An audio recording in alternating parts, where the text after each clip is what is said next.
Bonjour, il a démarré dans la vie par une école d'horticulture. Il est devenu l'un des artistes plasticiens les plus connus, exposé de son vivant dans les plus grands musées du monde. Et même si vous n'êtes pas un spécialiste de l'art contemporain, je suis sûre que vous connaissez au moins ces fameux pots de terre. Alors aujourd'hui, j'ai le plaisir d'être invitée chez Jean-Pierre Reynaud et je vous emmène avec moi. Allez, vous venez? On file illico rue des Plantes dans le 14e arrondissement de Paris. Rue des Plantes, Jean-Pierre Reynaud, c'est un heureux hasard pour l'amoureux des plantes que vous êtes. Je ne sais pas si j'ai besoin des êtres humains à l'extérieur, au monde social, etc., etc. On aura peut-être l'occasion d'en parler, mais en tous les cas, les plantes, oui, je sais qu'avec elles, je suis en sécurité et je m'occupe d'elles, ce qui est un bon signe que ça se passe dans les deux sens. Alors, vous étiez parti dans la vie pour être horticulteur, vous habitez rue des Plantes aujourd'hui, mais entre-temps, vous êtes devenu artiste. Comment ça s'est passé, Jean-Pierre Reynaud? J'ai commencé dans la vie comme tout le monde, sans savoir ce qui allait se passer. J'avais pas du reste du monde, j'avais pas une très grande envie de vivre. Je suis né 6 mois avant la guerre. Donc, vous pouvez imaginer que, voilà, tout ça a dû peser quand même très très lourd dans mon histoire. Mais non, j'ai pas de souvenirs merveilleux de mon enfance très petit. Oui, à 1 an, voilà. Peut-être 6 mois, 1 an, jusqu'à 2 ans, ça va. Après, bon, mon père est tué, donc de toute façon là, ça fait quand même une démarcation. Et ensuite, je me suis dit que ça allait être très très compliqué, et c'est vrai que ça a été très compliqué, jusqu'à une nouvelle guerre, puisque c'est en 1959 que je suis militaire, et que je fais 2 ans et demi d'armée, parce que c'était la guerre d'Algérie.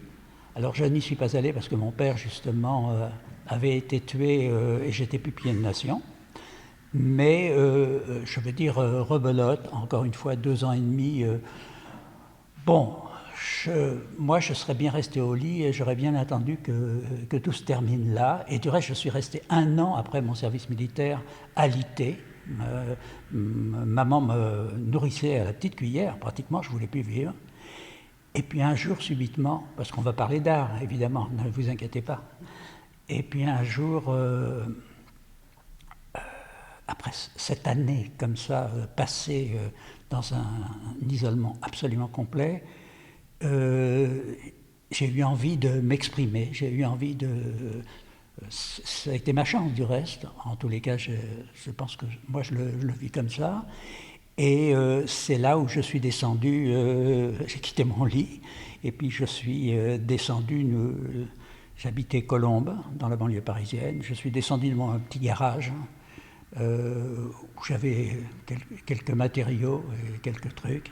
Et puis, il y avait des pots de fleurs, un pot de peinture et du ciment. Et j'ai fait mon premier pot de fleurs que j'ai rempli de ciment, comme un geste, oui, presque de sursis médical, une sorte de psychanalyse personnelle. Et là, je me suis senti tout de suite très très bien, parce que je m'exprimais dans le fond. Mais il n'était pas question d'œuvre d'art, jamais, évidemment. Je n'avais jamais été dans un musée. Qu'est-ce qui vous a poussé à sortir de votre lit ce jour-là? La vie, sans doute. Un appel, parce que normalement, il aurait pu se passer le contraire, c'est-à-dire j'aurais pu me laisser me dégrader. Et du reste, j'ai pris 10 cm de taille, parce que quand on est allongé pendant 1 année sans rien faire, j'ai grandi démesurément. Donc, je le signale pour ceux qui restent très très longtemps alités. Mais c'était le moment de mon adolescence aussi. Enfin, j'avais 20 ans. Et puis, oui, donc la vie devait être quand même présente en moi. Il y avait sans doute, sans que je me rende compte, un désir de vie. Et vous descendez au garage.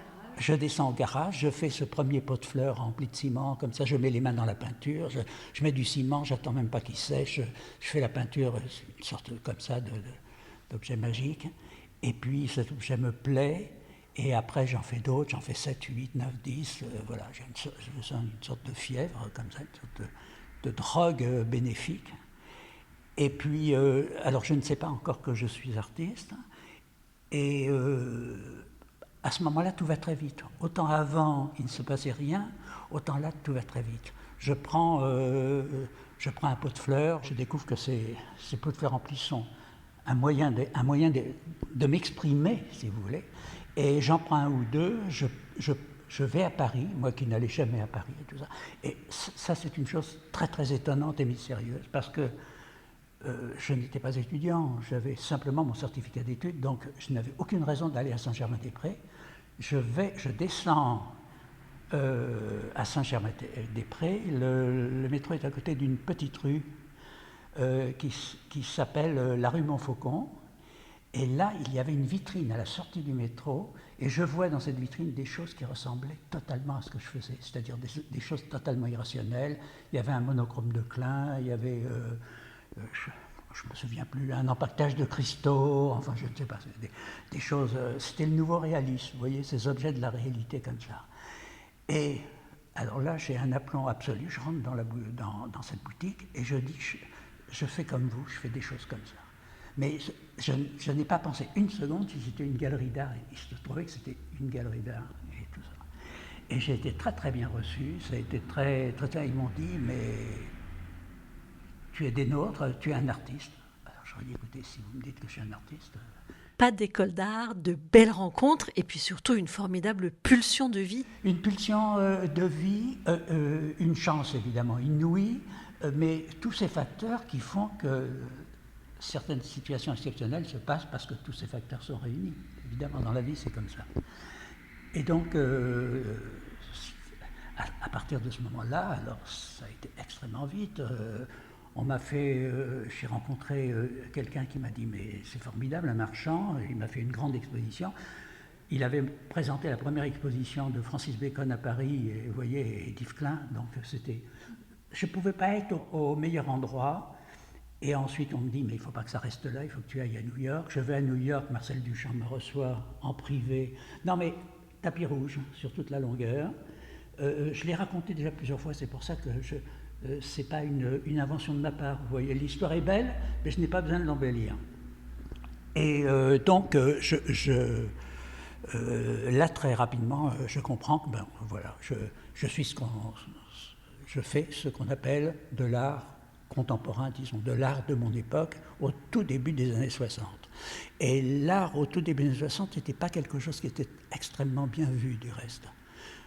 Parce que c'était pas très sérieux, si vous voulez, et vraiment, on n'envisageait pas du tout de faire de l'art vraiment son travail. Bon, moi, j'avais fait un diplôme d'horticulture, j'avais 4 ans d'études, et je m'intéressais aux plantes avant. Donc, ça m'est resté. Heureusement, elles sont restées mes amies, et j'essaye de le rendre. C'est avec elles que je ne me suis jamais fâché, vous voyez. C'est ça. J'ai eu plus de mal avec les êtres humains, mais c'est pour ça qu'avec les plantes, vraiment, là, je crois qu'on a quelque chose à vivre ensemble, et ça continue, et ça ira jusqu'à la fin. Comment est-ce que vous avez traversé cette période de Covid ? Je l'ai traversée extrêmement bien parce que moi je suis une forme de solitaire. Je ne suis pas un solitaire pour être seul, j'aime beaucoup être avec les autres, échanger, j'ai beaucoup de curiosité, mais je suis mal dans le monde sociétal, si vous voulez. Je n'aime pas rire en même temps que les autres, j'aime pas acclamer, c'est pour ça que je ne vais jamais voir du foot ou autre chose. Je suis quelqu'un qui effectivement a besoin de vivre une expérience personnelle, et j'ai besoin de la montrer aux autres en leur disant, moi je vous montre ce que je fais, montrez-moi ce que vous faites, montrez-moi qui vous êtes en réalité, parce qu'on n'a pas besoin d'être artiste pour exister, heureusement. Donc c'est mon moyen de communication. L'être humain pour moi est vraiment le vrai vecteur, si vous voulez, de l'art, et l'art vient ensuite. C'est-à-dire que c'est dans le fond le territoire dans lequel je suis plutôt doué pour exprimer des non-dits. Mais on a tous quelque chose sur lequel on est plus curieux, plus attentif et tout ça. il se trouve que moi, c'est avec des matériaux inertes que j'essaye de communiquer. Ne parlant aucune langue, c'est peut-être pour moi une forme de langue pour communiquer avec les autres. Je suis toujours tout seul dans mon espace, et Covid ou pas Covid, la vie continue pareil. Donc, bon, j'étais au courant quand même, parce que j'ai un minimum d'informations, mais autrement, non, Covid ou pas Covid, vous savez, je vis comme un prisonnier. Donc, pour un prisonnier en sa cellule, qui est le Covid ou pas le Covid, ça ne change pas grand-chose. Je ne suis pas asocial, je suis vraiment un indépendantiste forcené, si vous voulez.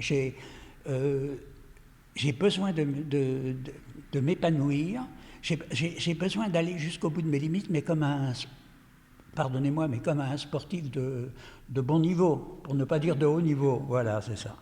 Et j'ai besoin de voir jusqu'où je peux aller. Et c'est là où je dis aux autres, et vous, jusqu'où pouvez-vous aller? C'est ça. Et après, je sais qu'évidemment, j'ai la casquette d'un artiste. Je rentre dans la catégorie, effectivement, professionnelle. C'est marqué sur mon passeport, et c'est comme ça. Et puis, c'est ça qui m'a développé, qui m'a fait rencontrer des gens exceptionnels, et voilà. Comment est-ce que vous appréhendez le lien entre le toi et le moi? Alors, pour la petite histoire, il y a 50 ans, je me suis marié. J'ai eu un amour dans ma vie. Nous étions très jeunes, même plus de 50 ans, 50-60 ans. Et puis, au bout d'un an, voilà, les choses ont explosé. Ce qui fait que l'amour de ma vie a tenu 1 an, tandis que l'amour avec l'art tient depuis 55 ans. Je ne veux pas en tirer des conclusions, mais c'est comme ça. Non, ce qui est difficile, c'est faire un projet à deux, on le sait, c'est un partage inévitable. Il faut quand même que les deux y trouvent vraiment leur compte, tandis que l'artiste, il est maître à bord, et il n'est pas dans... il ne demande pas aux œuvres, il ne demande pas à son travail, est-ce que tu es d'accord que... Il tranche dans le vif, et c'est vrai que c'est d'un autoritarisme absolu, mais en même temps c'est ça, c'est d'aller jusqu'au bout, puisqu'on est un. 2, c'est une autre histoire. Alors après, je me suis marié, 40 ans plus tard, une deuxième fois, et avec une jeune femme, et j'ai eu un beau garçon, et j'en suis très heureux. Donc j'ai fait cette expérience familiale, je l'ai fait. Mais ensuite, j'ai décidé de revenir à moi. Je suis là pour m'occuper d'eux, pour que tout se passe bien et tout ça, mais j'ai besoin d'être en solitaire, vous voyez. Mais encore une fois, comme un sportif qui, s'il fait son 10 000 mètres, il n'emmène pas sa femme et ses enfants, vous voyez. Donc tout ça se passe très sérieusement dans ce que vous appelez, vous, un atelier. C'est-à-dire cet endroit, ce sanctuaire, cet endroit qui fait révéler les gens en général, en se disant c'est l'atelier. Et c'est là-dedans que je fais le pire et le meilleur, si vous voulez. Mais comme évidemment je passe énormément de temps avec moi, et que je l'assume, je suis très sensible à la beauté. J'ai besoin La beauté, c'est pas les mannequins sur un podium. Hein. La beauté, c'est quelque chose de global. Hein. Ça peut être le corps, mais c'est le mental aussi. J'aime la capacité de rêve et tout ça. Et donc, à l'intérieur, je vis comme un roi, évidemment. Je suis comme un prince à l'intérieur de chez moi. Je ne gêne personne. Et puis, ça peut me faire plaisir de dire, venez chez moi, je vous invite à l'intérieur de mon terrier. Un terrier ou un palais, finalement? Alors, c'est un palais, c'est une prison, c'est tout à la fois, évidemment. Je crois qu'on comprend ce que je veux dire, hein, parce qu'on n'est pas là dans des déclarations artistiques fumeuses, vous voyez, on parle de la vie. Et c'est pour cela que moi, je ne suis même pas sûr d'être un artiste, parce que je n'ai pas besoin du mot. Je sais que je fais quelque chose dans cette catégorie-là, que je respecte beaucoup les artistes, les grands artistes, j'aime évidemment beaucoup Matisse quand il fait ses papiers découpés, et plein de choses, Malevich et bien d'autres. Mais c'est pas l'artiste qui me fascine, c'est ce qu'il a fait. Et aujourd'hui, on mélange un petit peu tout. Aujourd'hui, l'artiste, c'est quelqu'un qui est célèbre d'abord. Et s'il est très riche, c'est encore mieux, vous voyez. On aime la réussite. Ce qui fascine quand même beaucoup de gens, c'est cette réussite. Moi, je connais des artistes qui ne sont pas connus, pas à leur place en tous les cas, et qui sont d'immenses artistes, et qui ne seront peut-être jamais à la place qu'ils devraient être. Ça, c'est un problème de destin, c'est ni logique, ni normal, c'est la vie, vous voyez. Il faut assumer cette partie-là. Donc moi, c'est vraiment une aventure existentielle, c'est vivre ce que je dois être, et puis après... je sais que je suis artiste, puisqu'on me l'a dit il y a très très longtemps que j'étais un artiste. Oui, bien sûr, je suis un artiste. Quand vous dites vivre ce que je dois être, c'est quoi le doit? Merci de poser cette question. Qu'est-ce que le doit? C'est ce que je ne voudrais pas regretter de ne pas avoir fait si je faisais le bilan de mon existence. On n'est pas obligé de faire le bilan de son existence, on peut recevoir un pot de fer sur la tête et ça se termine comme ça. Mais je n'aimerais pas regretter, si vous voulez, de me dire j'aurais dû le faire et puis je ne l'ai pas fait parce qu'on m'a dit tu vas être en danger ou des choses comme ça. Non, je veux m'assumer et puis en plus le danger me stimule beaucoup. Donc je me suis mis dans des postures même artistiques compliquées, puisque j'ai rencontré Fidel Castro à des moments où ce n'était pas le moment de le rencontrer, c'était quand même un homme très particulier. Il m'a reçu en plus, j'étais reçu comme un chef d'État. Et donc j'ai été en Corée du Nord, j'ai été dans des endroits extrêmement sensibles quand même. Et parfois la presse... J'ai eu 4 pages dans Le Monde quand je suis rentré de Corée du Nord, mais je veux dire que je ne sais pas comment il faut prendre l'article. Hein, ils l'ont fait parce qu'ils étaient obligés de le faire, mais bon, voilà, c'est ça. Non, c'est vivre quelque chose, c'est l'inconnu. Moi, j'aime l'inconnu. Et aujourd'hui, c'est vrai que l'inconnu, il n'y a pas beaucoup de place pour l'inconnu aujourd'hui, parce que d'abord, on analyse tout. On analyse les choses, alors soit scientifiquement, et soit à travers la philosophie ou à travers d'autres choses. Et je trouve que c'est dommage parce que ce qui est intéressant, c'est ce qu'on ne comprend pas. Et les œuvres m'intéressent aussi pour ça, parce que y a une piste, il y a une direction, c'est pas mortel, enfin, en principe, non, parce que les œuvres ne sont pas négatives. Mais je veux dire, c'est s'aventurer, c'est rentrer dans une eau où on n'a plus pied, vous voyez. Et donc c'est prendre le risque, le heureux risque de ne plus être le même après avoir rencontré ces choses. Et moi, je crois qu'une œuvre, certaines œuvres, on peut le vérifier chacun de nous, peuvent nous transformer complètement. Et le problème n'est pas de les posséder. Il est de savoir que ça a existé. C'est une épopée extraordinaire. Enfin, c'est un cadeau aux autres, vous voyez. Parce que si on commence à se dire, il y a ceux qui peuvent posséder et ceux qui ne peuvent pas posséder, là on rentre dans un autre débat. Mais la victoire de Samothrace au Louvre, personne n'a envie de la posséder, on n'a pas la place pour la mettre, et puis on serait bien embarrassé d'avoir ça chez soi. Non, c'est une sorte de capital qui fait que ça vaut la peine... ça permet de rêver, ça permet de progresser, ça permet ou de reculer. En tous les cas, ça permet de faire quelque chose. Il n'y a pas la certitude qu'il y a dans la société, où la société a besoin d'être efficace et tout ça. Donc, à ce moment-là, je trouve qu'il n'y a pas beaucoup de territoires sur lesquels on peut quand même être relativement libre, et les artistes, il faut bien le dire, en profitent bien, vous savez. Qu'est-ce qui vous fait vibrer, vous, aujourd'hui? Ce qui me faisait vibrer il y a 55 ans. C'est exactement la même chose. Aujourd'hui, c'est de terminer ce que j'ai commencé. Parce que c'est évidemment pas comme ça que ça se passait il y a 55 ans, c'était de commencer ce qui peut-être allait devenir. Non, c'est de bien caler les choses pour que ça soit le plus clair possible dans mon énoncé. Et ne me demandez pas ce qu'il y a dans l'énoncé, parce que je suis incapable de vous le dire. Simplement, quand on est fidèle à quelque chose pendant toute une vie, ça veut dire quelque chose. On peut se poser des questions. Quelque chose, c'est soi. C'est soi. C'est vivre, la particularité d'être un être humain aujourd'hui, comme on a pu l'être il y a 10 000 ans ou il y a 50 000 ans. Voilà, c'est ces choses qui sont instinctives et basiques, si vous voulez. Le plaisir, la peur, le fait de savoir qu'on a un temps limité.